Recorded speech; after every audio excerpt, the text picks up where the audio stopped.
What originally drew me to teaching was my passion for helping others, but also my own love of learning. I love that every student brings, a diverse set of skills and knowledge and background to my classroom, and I love learning from them as well. My name is Katie Rinderle, and I'm an elementary teacher in Cobb County, Georgia. On February 13th, I went to the book fair, and as usual, I walked around the book fair to see, the display of picture books. I had a selection of them when I stumbled upon My Shadow is Purple, and I thought, that looks like a great book. So I stood there in the middle of the book fair, and I read the book, and, it spoke to me, and I was like, I have to get this book. And so I bought the book. I had a bin of picture books, had about 9 titles, spread them across the front of my room on a display, sat them upright, showed the beautiful covers of them all, and I gave students a minute to just kind of decide which ones they wanted to read. They chose My Shadow is Purple. So I sat down and I read My Shadow is Purple, and students just engaged in the book with me.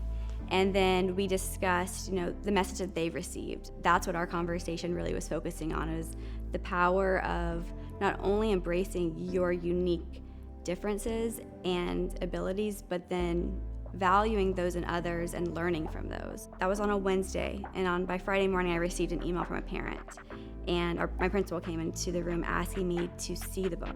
She walked into my room and asked if she could see the book My Shadow is Purple. I remember I said, oh, absolutely, it's a great book. So I went and got the book and I handed it to her, and she took it and left.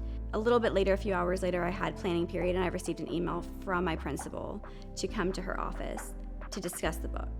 And through that discussion during my planning time is when I was made aware that a parent had a complaint. This is about a picture book that is celebrating and validating, the beautiful differences in students. The parent named that I was different from them, and then brought in political motivations, which, is never part of education or should not be a part of education.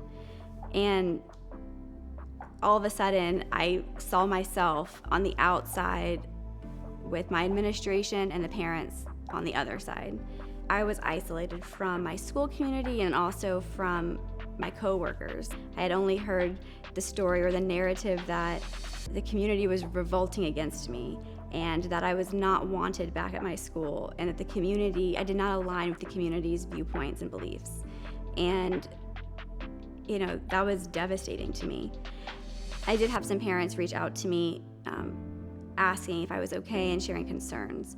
When the entire investigation was over, I did speak to some parents who showed a tremendous amount of support and love and validation. I had only heard the opposing side of that. One day I was out at the Marietta Square and I ran into a student, and the look of just pure joy overwhelmed me. I mean, she was emotional, I was emotional, and I had a very similar experience with one of my other students. He sobbed on my arm for a few minutes, and it took me back, that this didn't just impact me. I wanted to fight this case because students deserve to be at the center of what they're learning. Students deserve to be validated. They deserve to be celebrated. They should not be censored.